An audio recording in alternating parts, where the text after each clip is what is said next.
இவருக்கும் வணக்கம். சிம்மராசினியர்களுக்கு நிகழ்ந்து கொண்டிருக்கும் ஜனவரி மாதம் 28ஆம் தேதி தனுசு ராசியில் சஞ்சரித்துக் கொண்டிருக்கும் புதன் பகவான் மகர ராசிக்கு, அதுவும் அங்கு ஏற்கனவே சஞ்சரித்துக் கொண்டிருக்கும் சூரியனோடு இணைய இருக்கிறாரு. இதன் காரணமாக இந்த மாதிரியான நன்மைகள் எல்லாம் ஏற்பட இருக்குது. சூரியனோடு இணையும் புதனால் சரியாக 6 நாளில் உங்களுடைய விதி மாறக்கூடிய ஒரு தருணமா அமைஞ்சிருக்குதுங்க. அந்த வகையில சிம்மராசினியர்களுக்கு இந்த புதன் பெயர்ச்சியால் என்ன மாதிரியான நன்மைகள் எல்லாம் ஏற்பட இருக்கு, இந்த காலகட்டங்கள்ல மற்ற கிரகங்களுடைய சஞ்சார நிலைகள் என்ன என்று பார்க்கும்போது, தேசத்தில் குரு பகவானும், கன்னியில் கேதுவும், தனுசு ராசியில் செவ்வாயும் சுக்கிரனும், மகரத்தில் சனியும் சூரியனும் புதனும் இணைந்து சஞ்சரிக்கிறாங்க. கும்பத்தில் சனி பகவானும், மீனத்தில் ராகுவும் சஞ்சரிக்கிறாங்க. இந்த கிரகங்களுடைய சஞ்சார நிலைகளின் காரணமாக சிம்மராசினியர்களுடைய வாழ்வில் மேலும் என்ன மாதிரியான நன்மைகள் எல்லாம் ஏற்பட இருக்கு என்பது குறித்தான முழுமையான பதிவு தான் இந்த வீடியோல நம்ம விரிவா பார்க்க போகிறோம். அதற்கு முன்னாடி புதன் பகவானை பற்றி சற்று விரிவாக தெரிந்து கொள்வோம். பொன் கிடைத்தாலும் புதன் கிடைக்காது என்பார்கள்.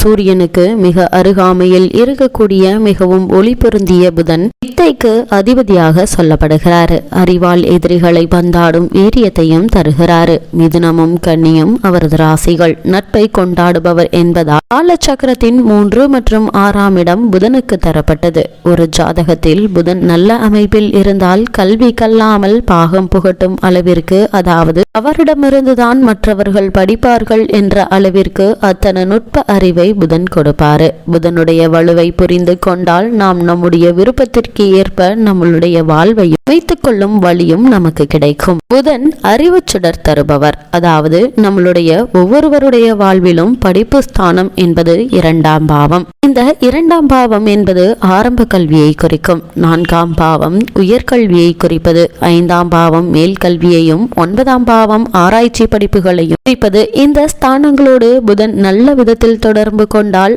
அறிவும் ஆராய்ச்சியும் சுடர் விட்டு பிரகாசிக்கும். அது மட்டுமில்லாமல் இந்த புதன் பத்ர யோகம் என்ற மகா மாய யோகத்தை தருவதற்கு வல்லவர். பத்ர என்பதற்கு காப்பவன் என்றும் மாயை என்றும் பொருளுடையதாக உள்ளது. இந்த இரு பொருளுக்கும் பொருத்தமான தேவதையான விஷ்ணுவை குறிப்பதாகும். அப்படிப்பட்ட விஷ்ணு நவ கிரகங்களில் புதனுக்கு தனது ஆற்றலை கொடுக்கிறாரு. புதன் சுப தன்மையுடைய அழி கிரகம். இந்த கிரகம் இரட்டை தன்மையுடைய கிரகமாகும். தூது செல்வதற்கும் தரகு செல்வதற்கும் இந்த கிரகமே அடிப்படையாக உள்ளது. இவை கேந்திரங்களில் தங்கும் போது வலிமையாக செயல்படுகிறது. அப்படிப்பட்ட பஞ்ச மகாபுருஷ யோகங்களில் ஒரு தலையாய யோகம் இந்த பத்ர யோகம் என்பதாகும். சரி, இந்த பத்ர யோகம் அப்படின்னா என்ன என்று பார்க்கும்போது, லக்னத்திற்கு அல்லது ராசிக்கு கேந்திரங்கள் என்று சொல்லக்கூடிய லக்னம், சுகஸ்தானம், சப்தமஸ்தானம், கர்மஸ்தானம், அதாவது உங்களுடைய லக்ன பிரகாரம் 1ஆம் இடம், 4ஆம் இடம், 7ஆம் இடம் மற்றும் 10ஆம் இடங்களில் புதன் அமர்வது அல்லது ஆட்சி உச்சம் பெறுவது இந்த பத்ர யோகம் என்கிறது. சில தருணங்களில் கேந்திரங்களில் பரிவர்த்தனை பெறும் இந்த பத்ர யோகம் செயல்பட்டு நற்பலன்களை வாரி வழங்கும். சுப கிரகங்களான வளர்பிறை சந்திரன் மற்றும் வியாழன் பார்வை செவ்வால் மிகவும் சிறப்பானதாக இருக்கும். இந்த பத்ர யோகம் என்ன மாதிரியான பலன்களை எல்லாம் கொடுக்க வல்லது என்று பார்க்கும்போது, இந்த கிரகம் கொடுக்கக்கூடிய மிகவும் புண்ணிய அறிவாற்றல் நிறைந்த பலனையும் பலருக்கு ஆலோசனை சொல்லும் அமைப்பாகவும் இருக்கும். இந்த யோகம் உள்ள சிலர் பிரபல ஆடிட்டராகவும் அக்கவுண்டிங் துறையிலும் சிறப்பாக பணிபுரிபவர்களாக இருப்பார்கள். அல்லது அதற்கான முயற்சிகளை மேற்கொள்பவர்களுக்கு நல்ல ஒரு முன்னேற்றத்தை ஏற்படுத்தி கொடுப்பாரு. கேந்திரங்களில் புதன் அமர்ந்து வாக்கு வன்மையுடையவராக இருந்தால் ஜோதிடத்துறையில் சிறந்த ஜாம்பவனாக வலம் வருவார்கள் இவர்கள். நுட்பமான, யாரும் தீர்க்க முடியாத அல்லது அறிய முடியாத பிரச்சனைகளை இனம் சொல்லும் ஜோதிடராகவும் தனக்கென தனி முத்திரையை கொண்டவராகவும் உள்ள அமைப்பை இந்த யோகம் ஏற்படுத்தி கொடுக்கும். பத்ர யோகத்தால் தலை சிறந்த வக்கீல்களாகவும் வழக்குகள்ல வாதம் செய்யும் திறமையுடையவர்களாகவும் எந்த சிக்கலான வழக்குகளையும் தன் அறிவு திறமையால் வெற்றி கொள்ளும் நபராக இருக்கக்கூடியவர்கள். இந்த யோகம் நட்பு வட்டாரத்தை மிகவும் பெரிதாகவும் படித்தவர்களாகவும் பெரிய தொழில் அதிபர்களாகவும் இருக்க வைக்கும் அமைப்பை உடையதாக இருக்கும். இந்த பத்ர யோகமான மகா மாய யோகம் தரகு வேலையின் மூலம் அதிக லாபங்களை தரக்கூடியது. சூட்சமத்தை இவர்களுக்கு வாரி வழங்கும். ஷேர் மார்க்கெட்டில் தரகராக இருந்து பெரிய பெரிய வெற்றிகளை குவிக்கும் அமைப்பை புதன் அளித்தருவாரு. இவர்களுக்கு நகைச்சுவை வந்த கலையாகும். இங்கு அச்சுத்துறை, ஊடகத்துறை மற்றும் தகவல் தொழில்நுட்பத்துறையிலும் பணி செய்யும் வாய்ப்புகள் அதிகரிக்கும். அதற்கான முயற்சிகளை மேற்கொள்பவர்களுக்கும் கூட நல்ல ஒரு முன்னேற்றத்தை ஏற்படுத்தக்கூடிய ஒரு யோகமாக இந்த யோகம் அமைகிறது. கணிதத்தில் கை தேர்ந்தவர்களாக உள்ள அமைப்பு இந்த பத்திர யோகத்திற்கு உண்டு.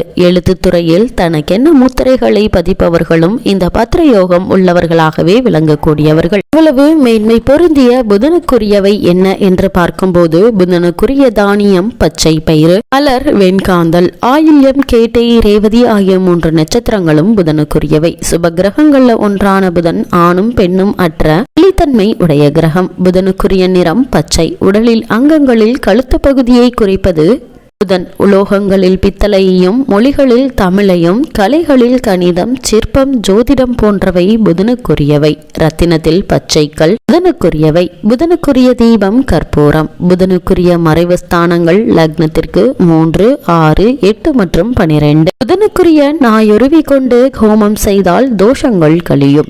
சுவைகளில் உவர்ப்பு சுவையையும், பஞ்சபூதங்களில் வாயு கிரகமாகவும், வாத நாடியாகவும், வடக்கு திசைக்கு உரியவராகவும் விளங்கக்கூடியவர். மகாவிஷ்ணு அதிதேவதை. ஒவ்வொரு ராசியிலும் அவர் 1 மாத காலம் இருப்பாரு. உபய ராசிகளான மிதுனத்திற்கும் கன்னிக்கும் உரியவர். தாமச குணம் மிகுந்தவர். கன்னி ராசியில் உச்சமடையும் புதன் மீன ராசியில் நீச்சமடைகிறாரு. ஒரே ராசியில் உச்சமடைந்து ஆட்சியும் பெற்று மூல திரிகோண பழமும் பெறுகின்றவர் புதன் மட்டுமே. அவருடைய தசை 17 ஆண்டுகள் நடக்கும். இந்த காலகட்டத்தில் எண்ணற்ற நன்மைகள் உங்களுடைய வாழ்வில் உண்டாகும். இவ்வளவு மேன்மைகளை கொண்ட புதன் பகவான் சூரியனோடு இணைந்து செயலாற்றக்கூடிய இத்தருணங்கள்ல சிம்மராசினியர்களுக்கு என்ன மாதிரியான நன்மைகள் ஏற்பட இருக்கு என்று பார்க்கும்போது, ராசிநாதனான சூரியன் உங்களுடைய ராசிக்கு 6ஆம் இடத்தில் இருந்தாலும் கோல்சாரப்படி அது உங்களுக்கு நன்மையை தரக்கூடிய ஒரு தருணமாக தான் சூரியனுடைய சஞ்சாரம் அமைஞ்சிருக்குதுங்க. 10க்குரிய சுக்கிரன் தன குடும்பாதிபதியோடு சேர்ந்து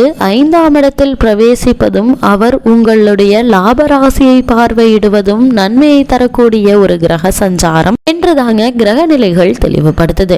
5இல் சுக்கிரன் இருப்பதால் சிம்மராசினியர்கள் இந்த புதன் பெயர்ச்சி நிகழக்கூடிய இத்தருணங்கள்ல வீடு, வாகனம், ஆடை, ஆபரண சேர்க்கை யோகம் உண்டுங்க. 9ஆம் இடத்தில் குரு இருந்து உங்களுடைய ராசியை பார்வையிடுவதும், உங்களுடைய எதிரி தைரியஸ்தானத்தை பார்வையிடுவதும் நன்மை தருங்க.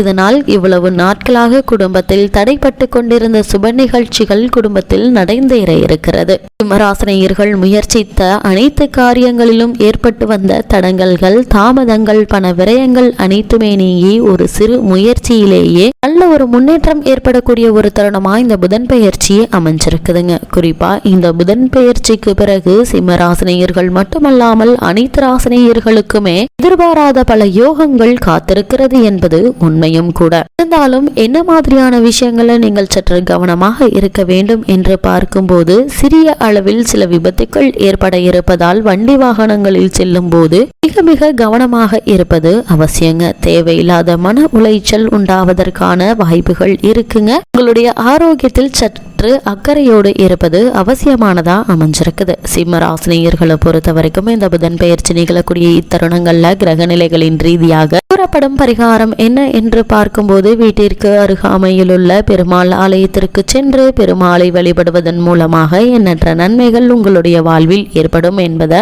கிரகங்களுடைய சஞ்சார நிலைகள் தெளிவாகவும் உறுதியாகவும் எடுத்துக்காட்டுது.